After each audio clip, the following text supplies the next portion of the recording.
Bom dia. Nós hoje vamos continuar na nossa senda das lições doutrinárias. Já vimos todos aqueles pontos. Parece que alguns ainda vinham com a expectativa de hoje ainda falarmos sobre a criação. Não, já terminamos, tá? Não vamos falar mais sobre a criação hoje. Embora, claro, estamos sempre ligados a essa questão. Tudo aquilo que nós vimos atrás sobre a criação, hoje vamos de alguma forma também buscar para falarmos sobre o dilúvio e a sua consequência para a natureza e para o homem. Okay? Vamos começar com uma palavra de oração. Pai, obrigado pelo dia que tu nos concedes, obrigado porque nos permites chegarmos aqui em paz, em segurança, a estas instalações que atempadamente nos providenciaste, Senhor. Obrigado pelo teu cuidado constante connosco. Obrigado porque nos permites estudar também a tua palavra e hoje vamos também mais uma vez ver também o teu cuidado, apesar de todo o nosso mal, o teu cuidado connosco, Senhor. Ajuda-nos a entender a tua palavra e capacita-nos, Senhor, para transmiti-la da melhor forma, aquilo que foi este estudo que preparamos para esta classe, Senhor. É o que nós te pedimos e te agradecemos no nome de Jesus. Amém. Então, meus amados irmãos, hoje vamos começar a falar do dilúvio por uma coisa que se calhar fica pouco lógico. Nós vamos falar do dilúvio, mas vamos começar por falar em genealogias. E depois vamos passar por o mundo, como era o mundo no tempo de Noé, porque é que Deus escolheu Noé, o dilúvio propriamente dito e o que é que aconteceu pós-dilúvio, né? O que é que o dilúvio trouxe ao mundo, ao planeta e ao homem, à humanidade. E de facto parece estranho começarmos este tema do dilúvio com genealogias. Há uma tendência para nós evitarmos a leitura das genealogias na Bíblia. São extensas, a maioria das vezes, e têm nomes que às vezes são difíceis de ler, mas se elas estão na palavra do Senhor, elas têm um papel fundamental no plano da redenção divina. Há uma razão específica para elas lá estarem. E, no caso, há duas genealogias que queremos hoje olhar para elas, que têm um papel muito importante. No caso, serão a genealogia de Adão e a genealogia de Sem, filho de Adão. Ok? É? Ok. Estão a acompanhar-me, certo? Adão teve quantos filhos? Não quero resposta a isso, porque se calhar não sabemos, não é? Porque não há essa informação toda. Mas teve dois logo à cabeça, foi Abel e Caim, e isto é uma história à parte. Sabemos o destino de Caim depois não foi o melhor. Abel foi o primeiro mártir, não é? A primeira vítima, o primeiro assassinato. E depois há uma segunda parte dos filhos de Adão. Okay? Então vamos estudar essa parte de Sem, que é um dos filhos. Sem, Cã e Jafé. Não é café, hein? Okay? É Jafé.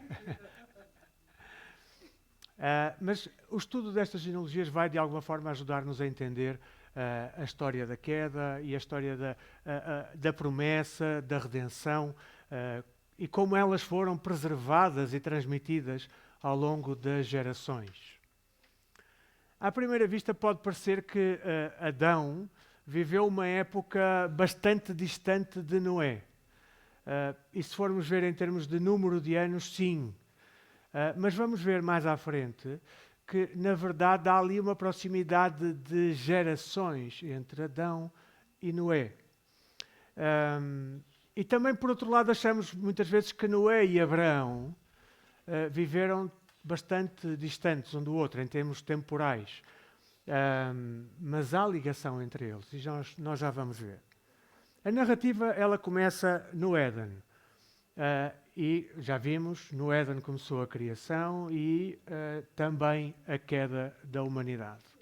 Em Gênesis 3:15, nós lemos que o Senhor, na promessa, disse: porém inimizade entre ti e a mulher, entre a tua descendência e o seu descendente, este te ferirá a cabeça e tu lhe ferirás o calcanhar. Deus promete que da descendência da mulher viria um Salvador e que iria derrotar aquele que levou Adão e Eva a pecarem. É certo que Adão, o primeiro homem, terá transmitido esta promessa de um Salvador aos seus descendentes. Sem a existência, não sem o filho, mas sem a existência da escrita, porque na altura não havia esta prática, a preservação da promessa ela dependia daquilo que era transmitido oralmente. E tornava então o relato genealógico um elemento essencial para mantermos viva a mensagem da esperança. Ao analisarmos os dados das genealogias bíblicas e se considerarmos que os anos mencionados na genealogia bíblica correspondem a anos lunares, ou seja, aproximadamente 11 dias a menos do que os nossos anos de hoje, os anos solares, nós percebemos que naqueles tempos a longevidade permitia às pessoas testemunharem várias gerações de descendência. Vamos ver aqui. Eu espero conseguir transmitir-vos isso visualmente. Acho que dá para ver. Se nós virmos, nós conseguimos perceber, vou tentar usar aqui o ponteiro. Ok. Nós conseguimos perceber aqui, desculpem, estou a apontar para aqui, mas nós conseguimos ver aqui na primeira barra, Adão nasceu, obrigado. Ok. Está nos dois, ok, boa. Então, Adão nasceu e viveu 930 anos. E aos 130 anos de Adão, de vida de Adão, nasce quem? Nasce Sete. E aos 235 nasce? E aos 325 nasce Cainã. E por aí afora. E nós vamos encontrar, nesta barra aqui, a ligação entre Adão e quem? Lameque. Quem era Lameque? Pai de Noé. Certo? Ok. Eu há pouco fiz-vos uma ratoeira e vocês caíram todos. Que eu falei de Sem como filho de Adão. Foi isso que eu falei. Mas não é, certo? Quem foi filho de Adão foi Sete. Sem foi filho de Noé. E essa é a genealogia seguinte que nós vamos ver, ok? Vejam só. Noé, então, aqui, com uma duração de vida de 950 anos, a vida dele cruza-se com a de Sem, naturalmente, é filho dele, com a de Arfaxade, Salá, Eber, Peleg, Reu, Serug, Naor. Naor não se vê ali a cruzar porque Naor morreu prematuramente, certo? Ou prematuramente, entendam, dentro daquilo que seriam os anos expectáveis ali. Na verdade, ele viveu de 119 anos. E depois temos ainda Tera e Abraão. Ou seja, Noé estava vivo quando Abraão nasceu. Entendem isto? Às vezes nós pensamos que não existe ligação nenhuma entre estes personagens bíblicos, mas existe esta ligação direta. Noé, que foi o ator, entendamos a questão do ator, não é? Foi a personagem principal no dilúvio, vai viver até o tempo em que Abraão, o homem de quem Deus vai criar o povo, vai dali constituir a sua nação, chegam-se a cruzar. Ou seja, a história, desde a criação, passando pela queda, o dilúvio e esta nova aliança que nós vamos ver que Deus faz com o homem, chegam diretamente a Abraão. Por quem? Por Noé. E Noé ouviu claramente, no mínimo, se não foi diretamente por Sete, o filho de Adão, ouviu por um dos que seguiu logo nas gerações seguintes, porque havia esta prática da transmissão dos factos históricos oralmente, ok? Como nós vimos aqui, se nós formos reparando, há uma tendência de decréscimo da longevidade de cada um, porque nós vemos Adão com 930 anos de vida, vemos Noé chega aos 950. Temos Matusalém lá atrás na genealogia de Adão, que vai aos 969. Mas, gradualmente, a duração de vida vai descendo. Isto faz parte também de uma promessa que Deus fez, que não iriam passar dos 120 anos. Dificilmente se passará dos 120 anos. E depois vemos ainda mais à frente em Salmos a falar que 80 anos já é canseira, não é? Ok? É enfado, não é? Ok. Então, sem este filho de Noé, que vai dar origem a que povo? Aos semitas, ok? Ele estava vivo também quando Abraão nasceu. E ainda viveu durante eventos importantes na vida de Abraão, por exemplo. A saída de Abraão de Ur para Canaã, o envio do mordomo de Abraão em busca de uma noiva para Isaac, e até o nascimento de Jacó. Okay? Portanto, há esta ligação direta entre as diferentes gerações. Assim, a história do Éden foi transmitida de Adão para Lameque, de Lameque para Noé, pai e filho, e de Noé para Sem, e de Sem ela chega intacta nesta tradição oral até Abraão. Deus assim preserva a narrativa da criação, a narrativa da queda, a narrativa da promessa da redenção e da nova criação ao longo da história, e vai garantindo que este rasto que vai levar à salvação permaneça vivo entre o seu povo. Muito bem. Então, por isso é que eu vos quis trazer esta questão das genealogias para começarmos a estudar sobre o dilúvio. Como era o mundo no tempo de Noé? Nós lemos em Gênesis 1, 9, 10. Quem pode ler, por favor? Diz também Deus: ajuntem-se as águas debaixo dos céus num só lugar, e apareça a porção seca. E assim se fez. À porção seca chamou Deus terra, e ao ajuntamento das águas, mares. E viu Deus que isso era bom. Ok. Obrigado, Pedro. Temos aqui que Deus formou uma única porção de terra. Um único continente. Esta informação bíblica, ela antecede em milhares de anos a teoria científica da Pangeia. E a Pangeia é isto. Esta teoria científica da Pangeia foi apresentada já no século XX, nos inícios do século XX, por um meteorologista alemão, e eu não sei falar alemão, portanto é provável que eu vá dizer aqui uma grande asneira no nome dele, mas o primeiro eu acerto, que é Alfred, esta acho que é fácil. O outro é Wegener, ok. É que a professora de alemão está ali, então ela ajuda. Não, é W-E-G-E-N-R. É?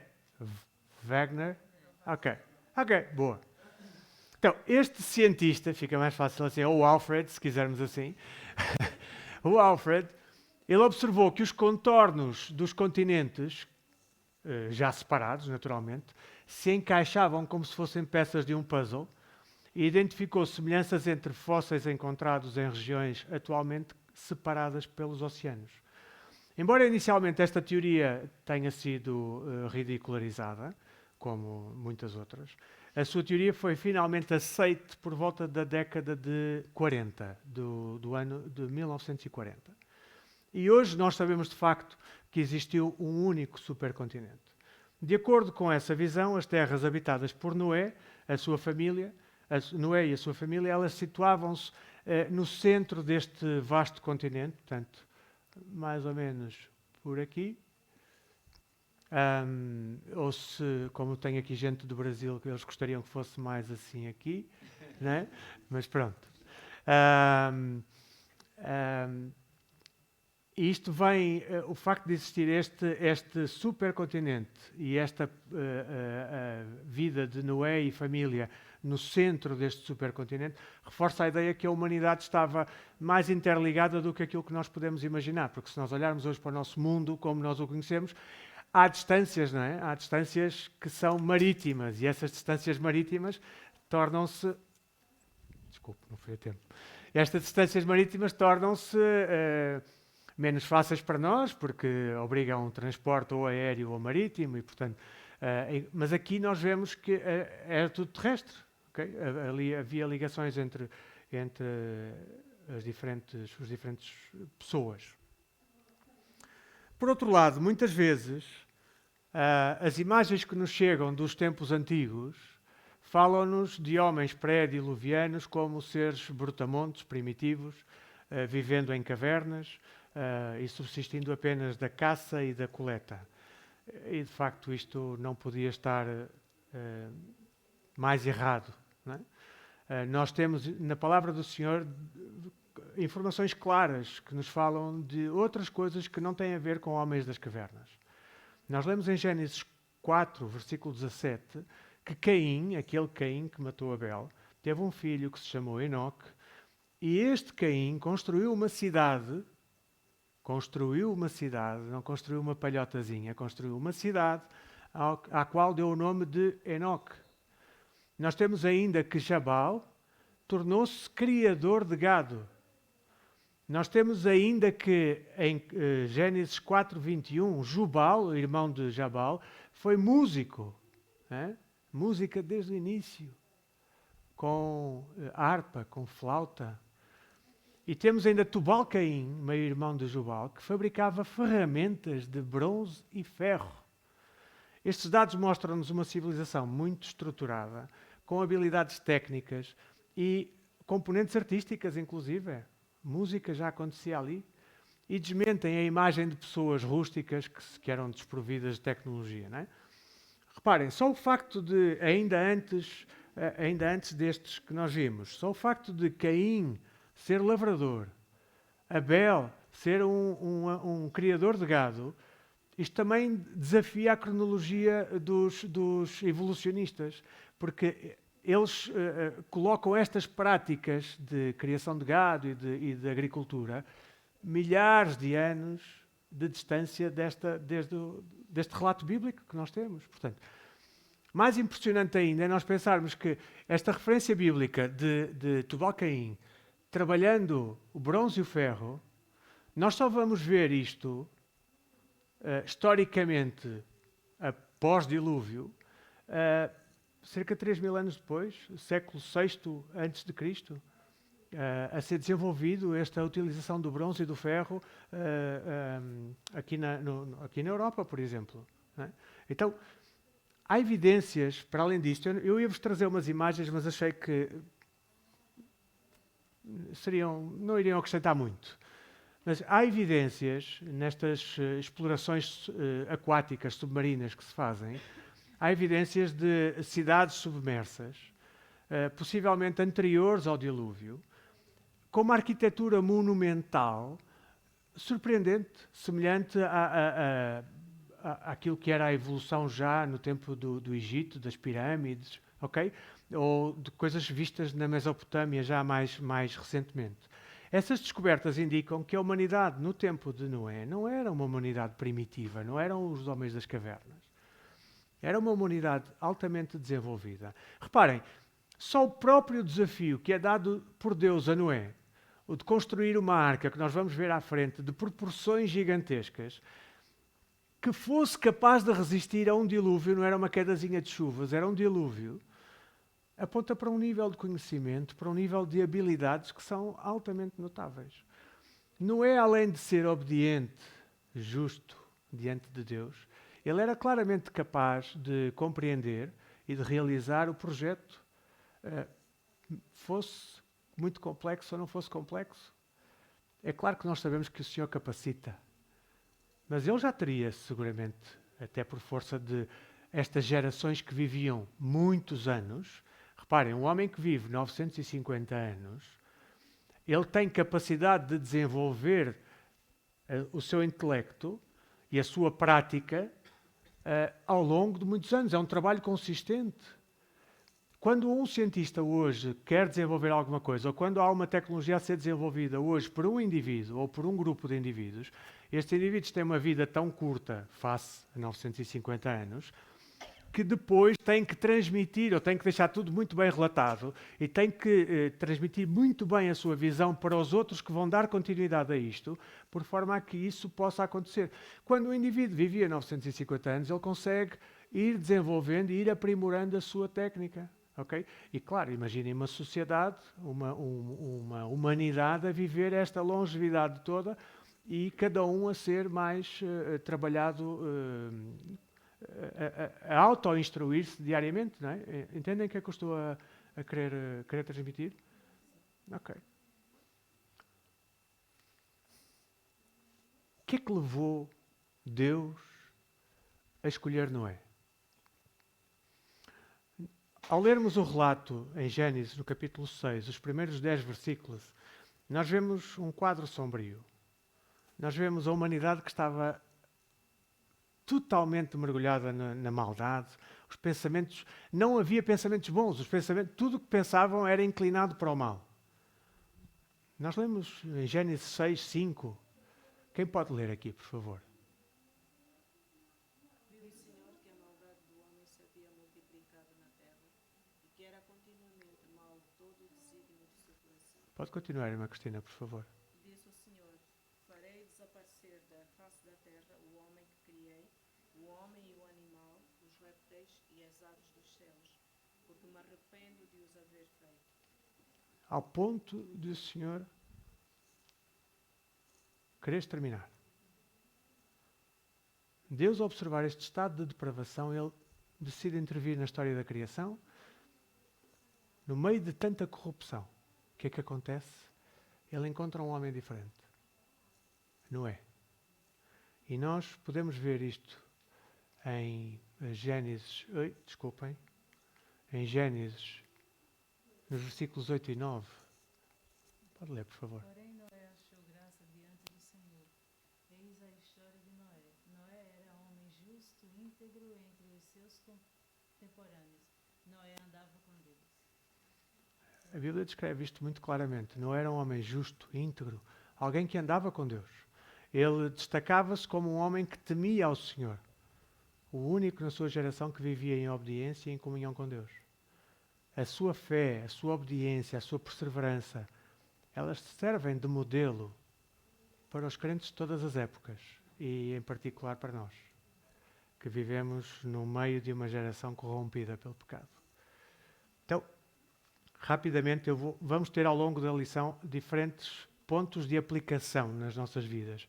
E eu queria trazer aqui algum tipo de ensinamento que nós podemos tirar de Noé. Que lições nós podemos tirar de Noé e desta escolha que Deus faz no meio de tanta depravação, conseguiu escolher um homem. Na verdade, Deus conhece os justos. Deus não fica por aquilo que nós praticamos, mostramos aos outros. Deus conhece o nosso coração, Deus conhece a nossa mente. E Noé não passou despercebido a Deus. Mesmo rodeado por uma sociedade que o rejeitava não Noé, mas que rejeitava a Deus, a sua fidelidade chamou a atenção do Senhor. Isto lembra-nos que Deus conhece intimamente aqueles que o temem e procura viver segundo, e aqueles que procuram viver segundo os seus caminhos. Por outro lado, não em contraposição, mas em continuar deste raciocínio, Deus cuida dos que o temem. Noé foi preservado da destruição iminente. Porquê? Porque vivia em obediência. Deus protege aqueles que são fiéis, mesmo em tempos de julgamento. E Deus faz justiça para todos. O Senhor é justo em todas as suas ações. Ele recompensa aqueles que o amam e andam em retidão, e também traz juízo sobre aqueles que o rejeitam. A justiça e a retidão devem marcar a nossa vida. Noé é um exemplo de que é possível nós vivermos de forma íntegra, mesmo quando todos à nossa volta estão a fazer piadas maldosas, estão a gozar com o Evangelho, estão a gozar com Jesus, estão a gozar com Deus. É possível nós vivermos de forma íntegra, mesmo no meio de todo o pecado que existe. Como Ele, podemos aprender e devemos nos esforçar em sermos obedientes, em justiça, andando com Deus diariamente. Vemos ainda que a fidelidade e a obediência a Deus, elas têm sempre uma recompensa. Deus honrou a fidelidade a Noé ao confiar-lhe um papel crucial no seu plano. Salvou a humanidade e os animais através da construção daquela arca. E a recompensa de Noé foi a preservação da sua própria vida, da sua família, além de ser usado por Deus para cumprir a sua vontade. Ainda vemos que nós devemos cumprir os projetos de Deus com perseverança. Quando Deus nos chama para nós fazermos alguma coisa, a nossa resposta deve ser: eis-me aqui, mas não só eis-me aqui, sermos obedientes, sermos fiéis e trabalhar diligentemente. Há uma palavra que eu gosto muito nesta questão do trabalho, que é o empenho.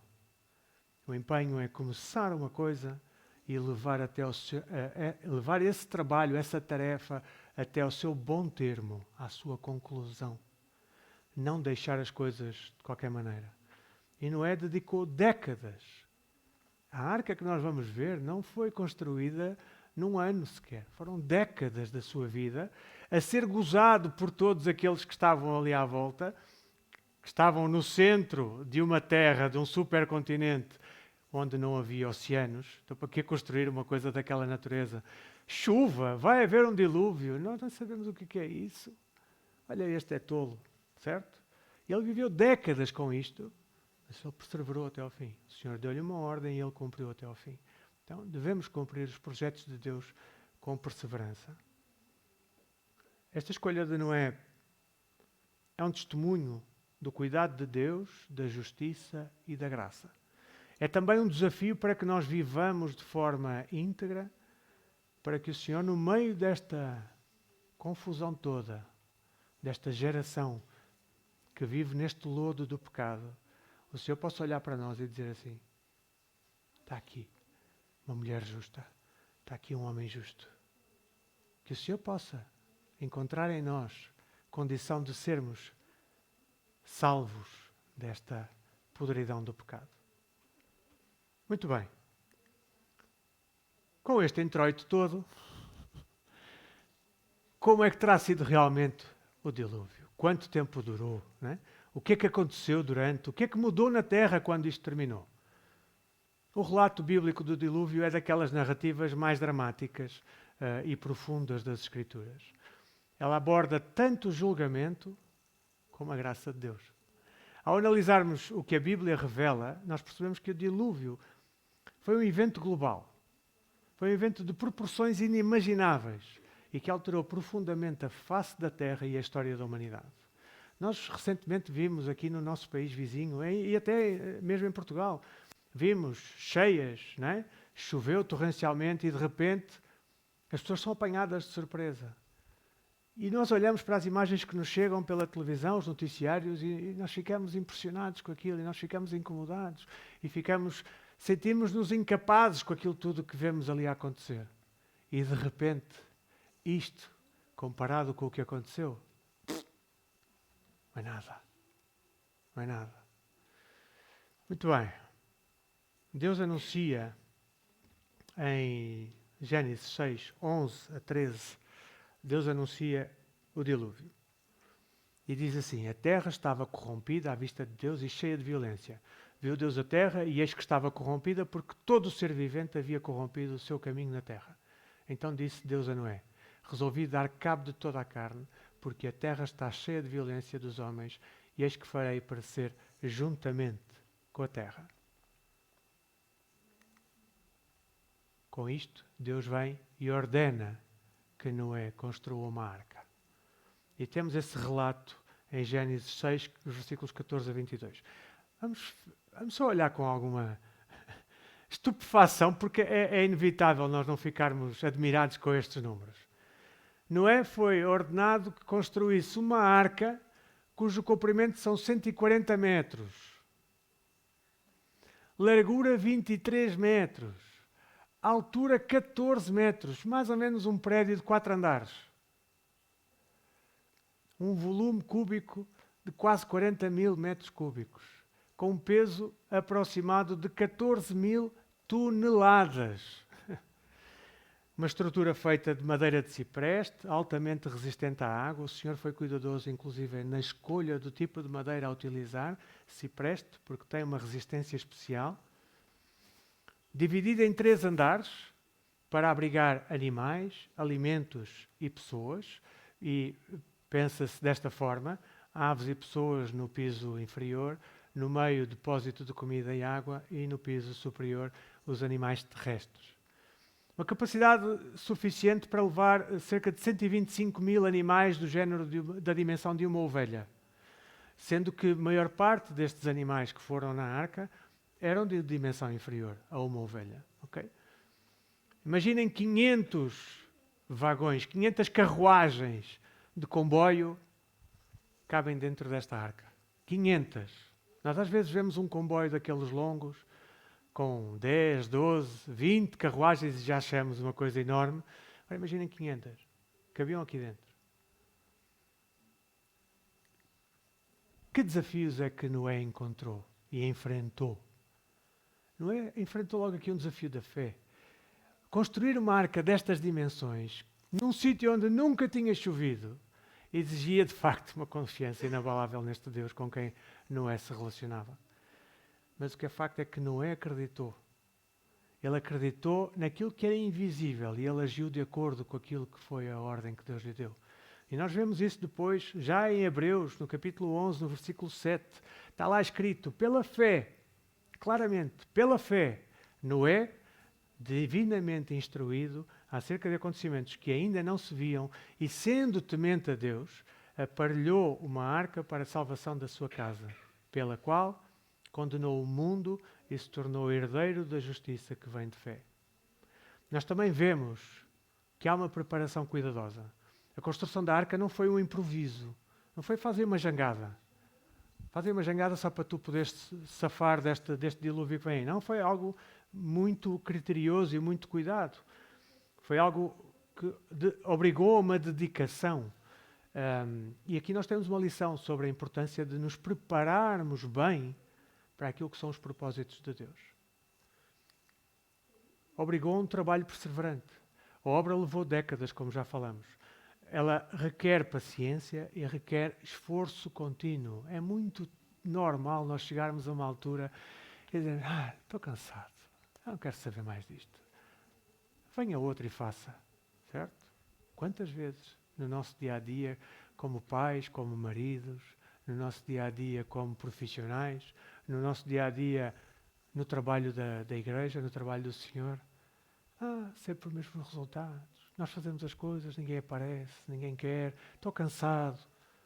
E a tendência é baixarmos os braços e desistirmos. Mas aqui temos uma lição clara. Noé não desanimou, mesmo enfrentando aquela gozação completa de todos os que eram seus parceiros na geração. E fazer para durar. Não fazer uma coisa atabalhoada só para o momento. Fazer para durar. A arca foi projetada para suportar o maior julgamento natural que o mundo já imaginou, que já viveu e que alguma vez virá, a não ser quando o Senhor voltar. Ela foi construída não foi para conforto. Ela foi construída para resistir. Ela foi construída para perseverar face àquilo que iria acontecer. Então, a construção da arca é um exemplo de fé prática, obedecermos a Deus, mesmo diante de ordens que nos parecem tão esquisitas. Porquê, Senhor? Assim como Noé, nós somos chamados a perseverar nas tarefas que Deus nos dá, mesmo quando elas exigem tempo desmesurado e um esforço além das nossas capacidades. E devemos trabalhar para deixar um legado duradouro, tanto em obras quanto no nosso testemunho espiritual, que este glorifica Deus e que abençoe as próximas gerações. O relato do dilúvio, ele convida-nos a refletirmos sobre a gravidade do pecado, sobre a seriedade do juízo divino, mas sobre a graça de Deus também. Mesmo em meio a um julgamento, Deus providencia salvação para aqueles que são justos. Então,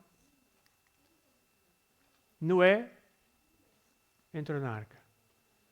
Gênesis 7, versículos 1 a 10. Temos ali, não estão os animais todos, não estão as espécies todas pensadas, mas tentei colocar ali alguma coisinha só para exemplificar.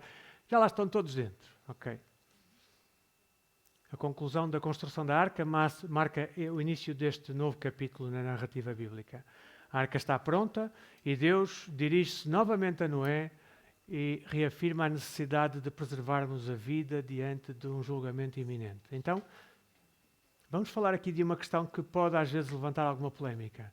A questão dos animais. Não é? Estes animais que entraram na arca. Vamos ver algumas coisas. As espécies representadas. A palavra espécie, na narrativa, ela refere-se a grupos genéricos. À semelhança do que nós falávamos à guisa da criação, e que falávamos sobre aquela questão de um cão, ele pode ter diferentes raças, mas não deixa de ser um cão, certo? Ele mantém-se cão. Então, aqui entende-se que as espécies que foram levadas para dentro da arca, por exemplo, aqui, no caso dos cães, foi um único par de cães. Não foram as raças todas existentes naquela altura dos cães.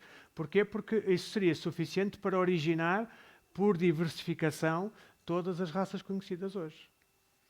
Não seria necessário, então, incluirmos as variantes e as subespécies, mas apenas os representantes básicos de cada tipo. Depois, há a questão de animais juvenis. Porquê? Porque quando nós olhamos para animais de grande porte, imaginem, elefantes, ok? Nós vemos logo uma área muito grande ocupada por um elefante. Mas aqui provavelmente foram levados exemplares juvenis, portanto, jovens ainda, que têm dimensão menor e que depois, a posteriori, atingiriam a sua maturidade para a procriação. Ok? Poderemos ainda excluir as espécies aquáticas, porque elas já estavam a viver no meio aquático, portanto, elas não precisavam de ser salvas, certo? E podemos excluir também os insetos, que constituem a maioria das espécies, deste cerca de 1 milhão de espécies que existem descritas nas ciências naturais. Elas não iriam ocupar um espaço significativo, não é? Um inseto não ocupa um espaço significativo. E eles poderiam, naturalmente, ser transportados em pequenas colmeias, por exemplo, no caso de abelhas, não é? Ou, naturalmente, sobrevivendo até entre os animais, os alimentos que estavam armazenados. Ou até alguns, como nós sabemos, a coexistirem no dorso de alguns dos animais que estavam dentro da arca, certo? Ok. Cálculos de espaço. Estudos sugerem que, se nós eliminarmos as categorias dos insetos e os animais aquáticos, restam cerca de 18 mil espécies terrestres. Okay? Noé levou pares de animais, com exceção daqueles que eram os animais puros, que deveriam ser levados em grupos de 7. Os animais puros deviam ser levados em grupos de 7, para a posteriori. Isso nós encontramos no capítulo 7, nos versículos 2 e 3. Encontramos lá essa informação, para serem usados depois em sacrifício. Okay? Então, há aqui uma estimativa de cerca de 72 mil animais. A arca, como nós já vimos, ela tinha capacidade para quantos? 125 mil. Boa, Marcos. Tenho um brinde para ti no final. Esta era a pergunta que tinha o brinde. Portanto, se são 72 mil animais, há espaço mais do que suficiente para encaixar estes 72 mil animais na arca. E ainda, portanto, há uma ocupação de cerca de 60% a 70%, o que dá espaço ainda para 8 pessoas. Não é? Noé e a sua esposa, os seus 3 filhos e as suas esposas. E o restante para armazenamento de alimentos, quer para alimentos e água, né? Quer para Noé e a sua família, quer para os animais. Deus é tão cuidadoso que Ele faz Noé e os animais chegarem a Noé para entrarem na arca e dá 7 dias. 7 dias. Imaginem o que é estes 72 mil. Vamos ficar com este número, não é? 72 mil animais a entrarem ali dentro. Estas 8 pessoas a terem que gerir aquele espaço todo com aqueles animais todos. Entrar logo em ação num dilúvio, bem, havia de ser o caos. Não é? O Senhor permite que haja ordem, permite que haja tempo para que haja ordem, calmaria, e depois então as coisas têm lugar. E neste tempo, naturalmente, eu estou convicto que se houvesse algum que se arrependesse daquilo que estava a fazer, da sua vida pecaminosa, e quisesse seguir Noé, o Senhor teria aberto a possibilidade para aquele entrar. É evidente. Nós olhamos para esta história e isso é evidente. Nós olhamos para a história que nos traz até hoje, é evidente a graça do Senhor com aqueles que são justos, com aqueles que se arrependem e entregam a sua vida ao Senhor. Bom, dá-se o início do dilúvio. Gênesis 7:11, nós lemos que no ano 600 da vida de Noé, ou seja, desculpa Marcos, não estava a ver. Só antes de avançar para o início do estudo, e ainda falando dos animais, é uma pergunta que não dá para deixar passar. E como é que a gente explica os dinossauros? Porque nós temos hoje os fósseis, inclusive a argumentação em cima dos fósseis é que foi o dilúvio que gerou, do ponto de vista criacionista, né? Foi o dilúvio que gerou os fósseis. E como é que fica essa questão dos dinossauros? Entraram ou não? Nós não temos evidências claras especificamente sobre dinossauros. Nós temos evidências claras que o Senhor fez chegar a Noé um casal de cada espécie. E eu acredito que se na altura os dinossauros ainda estavam a existir naquele tempo, eles chegaram à arca. Provavelmente nesta dimensão juvenil, não um adulto, provavelmente chegaram à arca nesta dimensão juvenil e entraram na arca. E há uma extinção dessas espécies a posteriori. Não estou muito preocupado com isso. Porque se a ciência nos diz há evidências fósseis da existência de dinossauros, ok, eles existiram. Não é? A ciência não nos vem dizer existiram aliens, porque isso não há evidências, não é? Portanto, eu não acredito nisso. Mas há evidências claras na ciência de que há fósseis dinossáuricos, não é? Ou do tempo dos dinossauros. Ok. Se isso é pré-dilúvio, a extinção dessas espécies, ou é pós-dilúvio, não creio que nos deva apoquentar. Mas a certeza absoluta que eu tenho é, se essas espécies existiam como animais, não estamos a falar de humanidade. A humanidade, ela vivia em pecado. Os animais não pecavam, certo? Portanto, se essas espécies viviam naquela época, elas chegaram a Noé para entrar na arca. E entraram na arca, seguramente. Ajudei? Ficou claro isto? Eu não estou a dizer que os dinossauros terminaram antes do dilúvio, nem que terminaram com o dilúvio ou pós-dilúvio. Ok? Não estou a entrar nessa discussão. Estou a dizer é que se os dinossauros existiam na época do dilúvio, eles entraram na arca à semelhança daquilo que aconteceu com todos os outros animais. Se já não existiam, já não tinham como entrar, certo? Respondi à tua pergunta? Ajudei? Ok. Então, no ano 600 da vida de Noé, começa o dilúvio. Para nós entendermos um pouquinho a magnitude deste acontecimento, nós temos que considerar os fatores que estão mencionados na narrativa. Lá já vimos lá atrás que em Gênesis 1:9 havia apenas um continente e que a terra era coberta, podemos ler isso em Gênesis 1:7, era coberta por uma camada de água acima do firmamento, ou seja, uma névoa que vinha e que regava a vegetação e que fazia as coisas crescerem. Não havia chuva. Este ambiente que existia pré-dilúvio, ele proporcionava longas expectativas de vida e proporcionava um ecossistema que estava devidamente equilibrado. Com a severidade do dilúvio, a ideia que muitas vezes temos do dilúvio é sendo, ok, choveu fortemente, não é? Ela subestima aquela ideia que está descrita na Bíblia. Porque a destruição foi completa. A destruição foi global. Nós sabemos que a água é tramada, não é? A água leva tudo o que aparece à frente e infiltra-se por todos os lados. Mas aqui foi de dimensões inimagináveis. O dilúvio é uma catástrofe de proporções únicas e ela envolve alterações drásticas no ambiente terrestre. Quando nós vemos a questão das fontes do abismo, quando nós lemos a menção às fontes do grande abismo, elas referem-se ao rompimento dos reservatórios subterrâneos de água. E este evento pode incluir uma intensa atividade vulcânica. Nós, às vezes, com um simples tremor de terra, nós ficamos apavorados, e recentemente tivemos aí um de alguma magnitude. Quando nós vemos nas notícias, quando eles são mais fortes, o estrago que fazem. Agora imaginem estas águas a irromperem, que vêm de dentro do centro da Terra e irrompem e fazem tremer as placas tectónicas. Imaginem o que isto não há de ter sido. Não é só uma questão de sensação, é uma questão até de som. Imaginem, eu não consigo. Há de ter sido assim uma coisa brutal mesmo, não é? E isto veio promover a tal, que nós conhecemos hoje, a separação dos continentes como os conhecemos hoje. As comportas do céu, portanto, nós estávamos a falar das grandes portas do abismo, águas que vêm de baixo.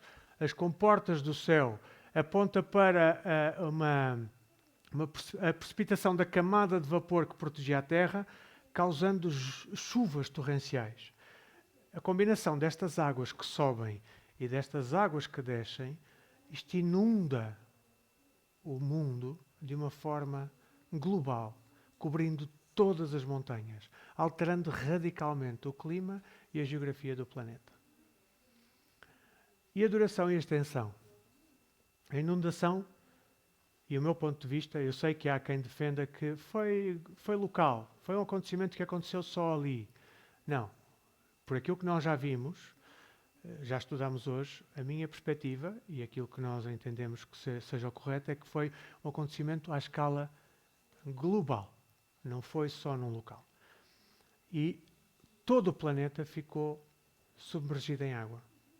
Esta visão ela é suportada por aquilo que nós lemos em Gênesis 7, nos versículos 19 e 20, que diz que as águas prevaleceram sobre os montes mais altos. Okay? Não havia comezinhos de montes ou de montanhas que estavam acima das águas. Ficou tudo coberto. Vamos à cronologia do dilúvio.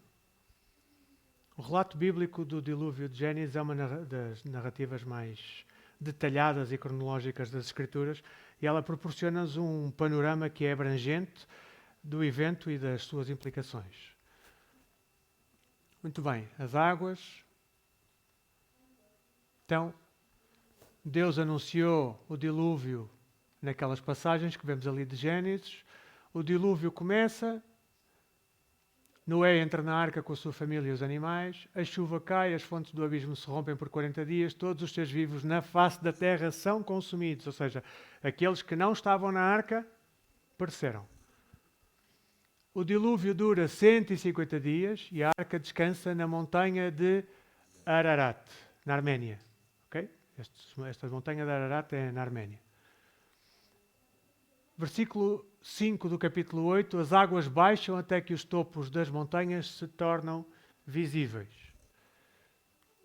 6 e 7, Noé envia um corvo e uma pomba. E nós ficamos às vezes a pensar, por que ele enviou um corvo e enviou uma pomba? É curioso que estas aves, elas têm diferentes formas de se alimentar. Então, o corvo alimenta-se de restos. E ele retorna. Significa que ele não tinha subsistência fora da arca. Já a pomba, símbolo de paz, não é? Nós olhamos para a pomba como um símbolo de paz e como um símbolo da renovação. Ela traz um ramo de oliveira, indicando que havia disponibilidade de quê? De alimento. Ou seja, as águas recuaram. E isso nós... aconteceram 3 envios, já agora, porque eu não vos trouxe os envios todos aqui escritos, não é? Nós vemos ali em 6 e 7 e depois temos ainda em 8 e 9 um novo envio de uma pomba e em 10 e 11 um terceiro envio de uma pomba, ok? E quando eu falo que a pomba trouxe um ramo de oliveira, é esta terceira pomba que trouxe um ramo de oliveira. Aliás, perdão, é esta terceira não, é esta segunda, porque a terceira não voltou, ok? Esta segunda pomba que traz um ramo de oliveira, ou seja, há indícios que as coisas estão a voltar ao normal. Há um normal diferente, mas é um normal. E a terceira pomba não volta, porquê? Porque já tinha forma de subsistir fora da arca. Ok, entretanto, as águas secam, a terra está completamente seca, e no dia 27 de fevereiro do ano 601 de Noé, ok? Não é 601 da vida do planeta, ok? Não é, por acaso até é. Por acaso até é. Não é? Não é não. Não é não. Temos este evento todo que dura 1 ano e 10 dias. Nós tivemos aqui os nossos amigos da Catalunha com, vá lá, 1 mês entre o acontecimento e as limpezas e conseguirem restabelecer alguma da ordem. E nós hoje somos todos vaidosos porque temos toda a tecnologia, todas as capacidades do mundo e tal. E o que é facto é que vidas pereceram num simples evento que não tem nada a ver com isto. Vidas pereceram, foram apanhados de surpresa, tanta tecnologia e afinal o que é facto é que Deus preservou esta família e estes animais para dar início a um novo tempo, uma nova era. Que aplicações espirituais nós podemos ter aqui sobre o dilúvio? Eu vou ter, porque eu não quero fazer uma segunda aula do dilúvio, tá? Aplicações espirituais. Fidelidade de Deus. A cronologia mostra-nos que, mesmo durante o julgamento, Deus permanece fiel, ordenando o cumprimento dos seus propósitos. A renovação através do caos. Deus trouxe o dilúvio e com ele ensina que podemos usar os períodos, aliás, ele pode usar os períodos de destruição ou de caos como prelúdios para a redenção e para a restauração. E ainda confiança no plano divino. Assim como Noé confiou no plano de Deus sem ver o fim, também somos chamados a andar pela fé, mesmo em meio às incertezas. Isto é mais do que o relato de uma história sobre julgamento. É um testemunho da graça divina. É um lembrete de que mesmo no meio do caos, Deus está a trabalhar para redimir e para renovar. Mundo novo, mundo pós-dilúvio. Gênesis 8, 15, 22. O que é que acontece? Noé sai da arca. Noé faz o quê? Oferece em sacrifício ao Senhor, oferece o sacrifício ao Senhor em ato de adoração.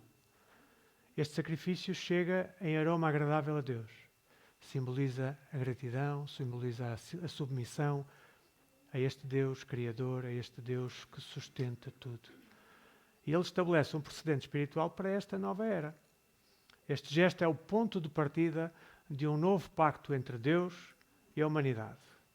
E Deus faz uma aliança com Noé.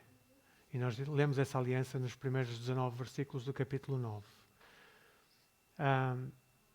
Este pacto representa um retorno ao plano original da harmonia entre Deus e a humanidade, ainda que sob novas condições. Que novas condições são estas? Há uma nova realidade, alteração climática. Ou seja, passou a haver chuva, passou a haver frio, passou a haver estações do ano. Ok? Naquela altura não havia. Imagina que era uma constante primavera. Agora passaram a haver estações. A dieta humana mudou. Até então, os animais e o homem era vegetariano. Eram vegetarianos até então. A partir daqui, o Senhor permite, nos versículos 3 e 4 do capítulo 9, o Senhor permite que o homem casse animais para comer, restringe a utilização do sangue dos animais na alimentação. Há a redução da longevidade, nós já vimos lá atrás. Eles viviam gerações e gerações, não é? Noé até aos 950 anos. mas o Senhor diz que a vida não passará dos 120.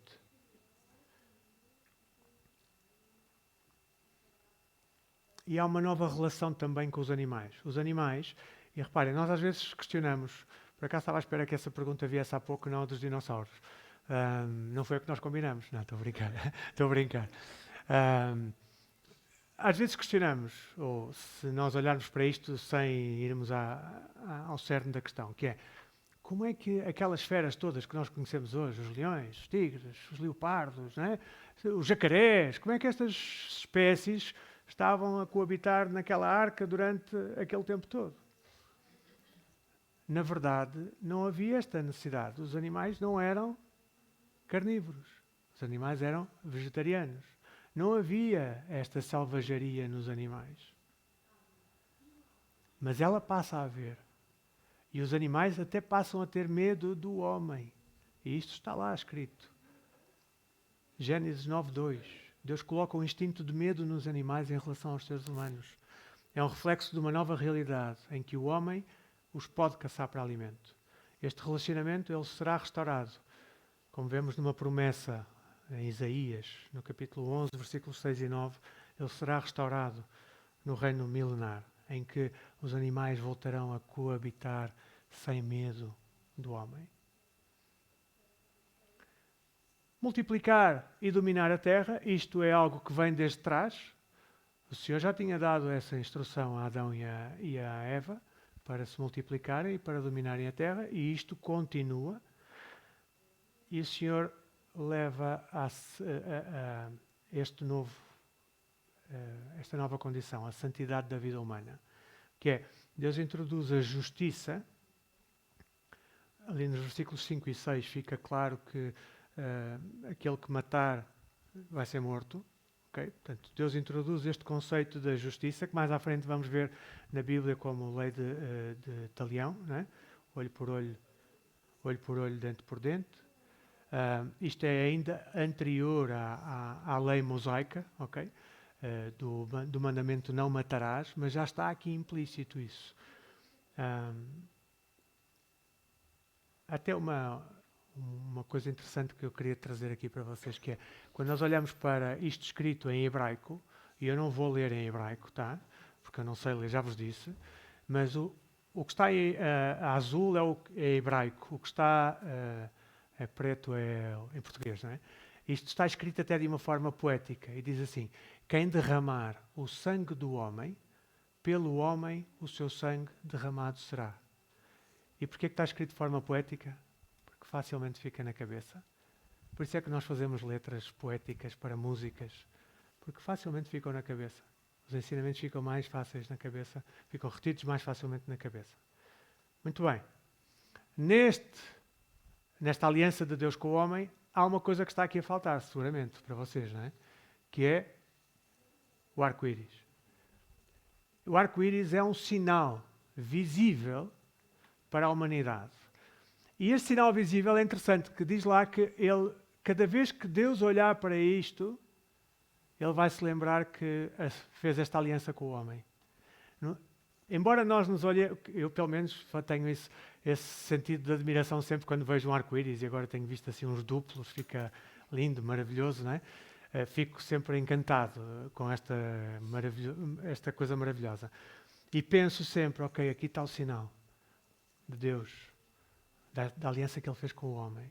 Mas na verdade isto é um sinal que Deus deu ao homem para se lembrar, Ele próprio, Deus. Entendam, lembrar, estamos a pessoalizar Deus, mas Deus não precisa disto. Mas é com esse intuito, cada vez que Ele vê este sinal, Ele lembra-se que já destruiu a terra e assumiu uma aliança com o homem e não voltará a acontecer. Ok? Muito rapidamente, que é facto é que nós esperávamos que Noé fosse um novo Adão e que trouxesse a humanidade a uma nova realidade ausente do pecado. Mas o que é facto é que o pecado persiste. E ele persiste e começa logo ali em Noé.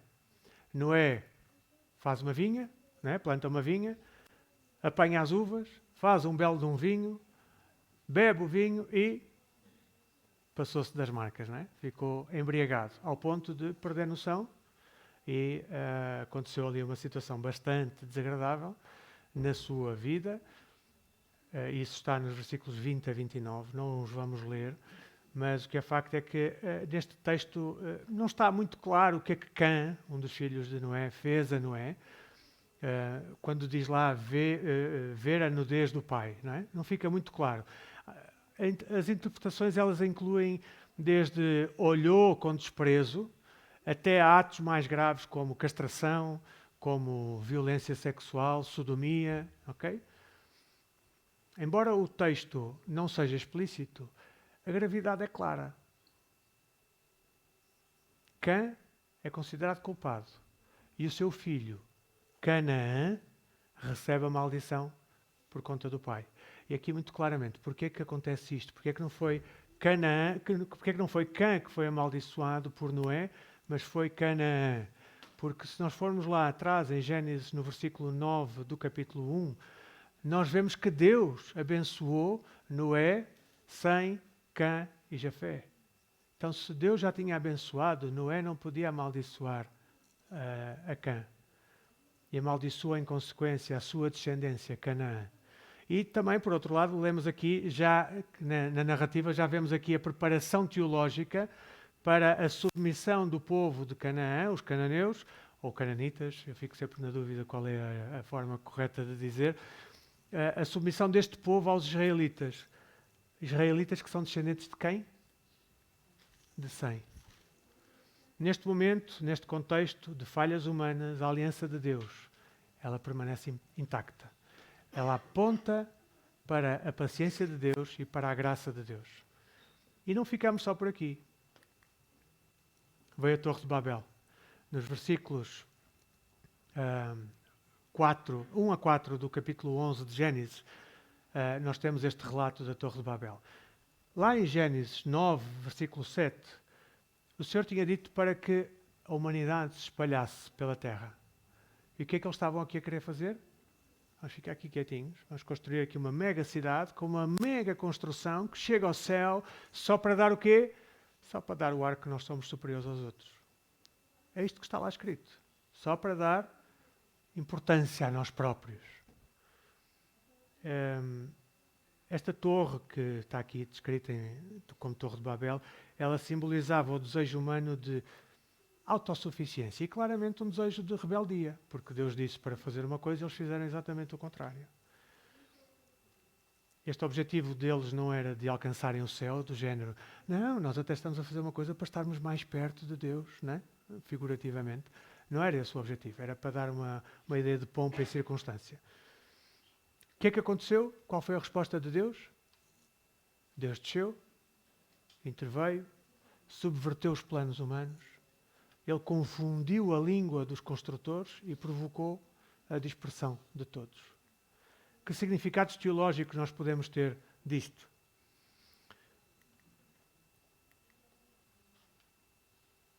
Não, já lá vou. Estou a concluir. Significados teológicos. A confusão das línguas, ela reflete a soberania de Deus sobre os esforços humanos. A soberania de Deus é sempre superior a qualquer esforço humano, seja ele qual for. Enquanto a torre simboliza o orgulho humano, Deus reafirma o seu propósito, lá em Gênesis 12, prometendo a Abraão que ele vai engrandecer o nome de Abraão. O evento em Babel, ele é redimido em Atos 2, quando Deus, descendo também, vai conceder aos discípulos capacidade de quê? De proclamarem o Evangelho. Em diferentes quê? Em diferentes línguas. Restaurando a comunicação para a sua glória. Então, a história do dilúvio, seguida pela bênção e a maldição de Noé, e pelo episódio triste de Babel também, ela ilustra de forma clara o padrão recorrente da humanidade. Desobediência e orgulho. Apesar disto, Deus permanece fiel. Deus oferece novas oportunidades de redenção, oportunidades que apontam sempre para a sua soberania e para a sua graça. Então, lições principais. Deus é soberano, meus irmãos. Nenhum ato humano pode frustrar aquilo que são os planos de Deus. Outra lição é a graça de Deus é além do nosso pecado. A graça de Deus, ela vai de geração após geração, ela continua a revelar os seus propósitos de redenção. E não há uma necessidade clara de obedecermos.